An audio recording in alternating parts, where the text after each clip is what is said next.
Part 284C3M1b7c8e13c9c6d3p38d4.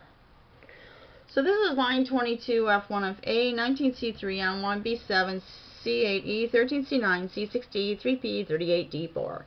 Discretization variables vapor formula UFO 5G Wow Seti. There's the alien radio signal.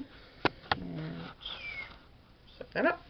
So formula for mesh crystals, UFO engine designs, and water vapor long distance communications in deep space in the WOW data.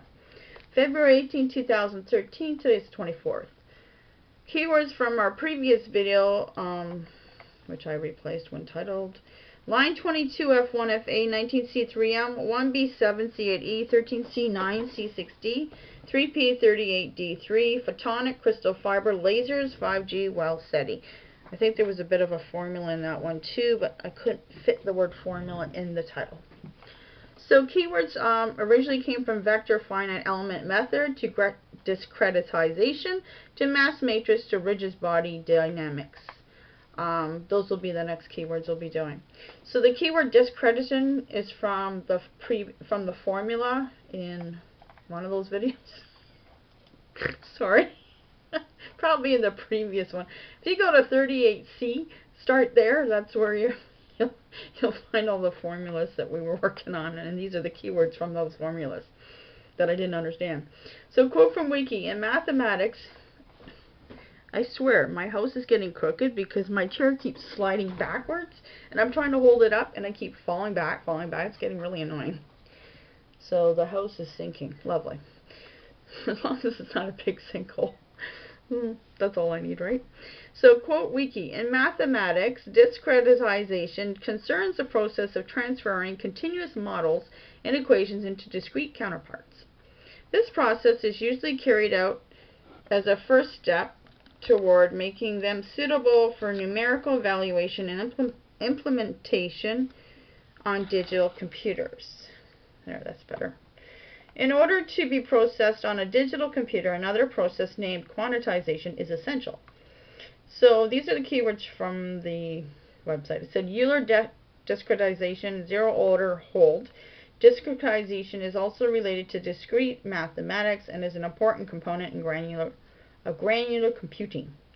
In this context, discretization may also refer to modification of variable of category granularity, as when multiple discrete variables are aggregated or multiple discrete categories are fused.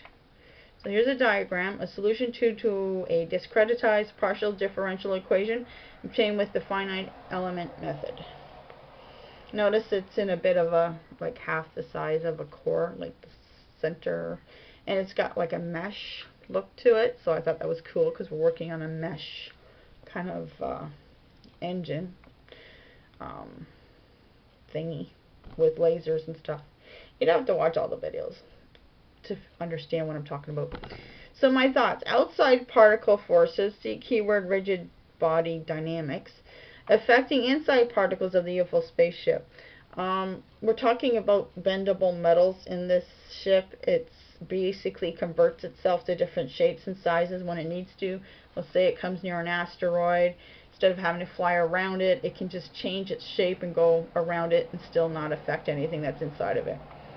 So the warp speeds also create the engines recycling fuels and energy.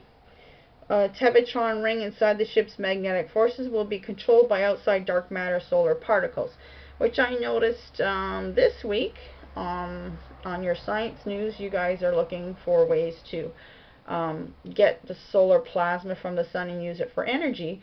Well, I got some good news for you. It did come up in the WOW data, so that is something I'll probably look for at the end once I'm done all lines of data.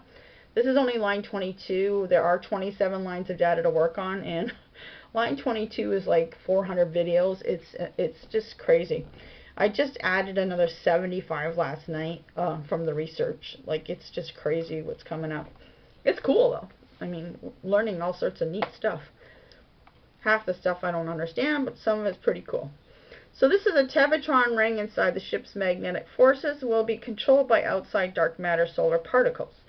develop a sort of elementary attraction of the particles and molecules inside. So these are my thoughts here. Water vapor molecules are always attracted to other water molecules. Will they still attract with other particles, molecules in between them? Can we add fluoroscopy plus the crystal mesh lattice and the water molecules together? And then add some cooled plasma, or in this case, I was thinking liquid argon gas plasma, but I'm wondering if we can use solar plasma here. It's probably going to get in there somehow, right? So cooled plasma, ice particles, and the liquid argon gas that flows through the crystal mesh lattice with copper alloys. So I'm going to look up a keyword idea. I'm going to put copper alloys and water molecules together to see what comes up, see if the two of them can work together. Okay, thanks for watching.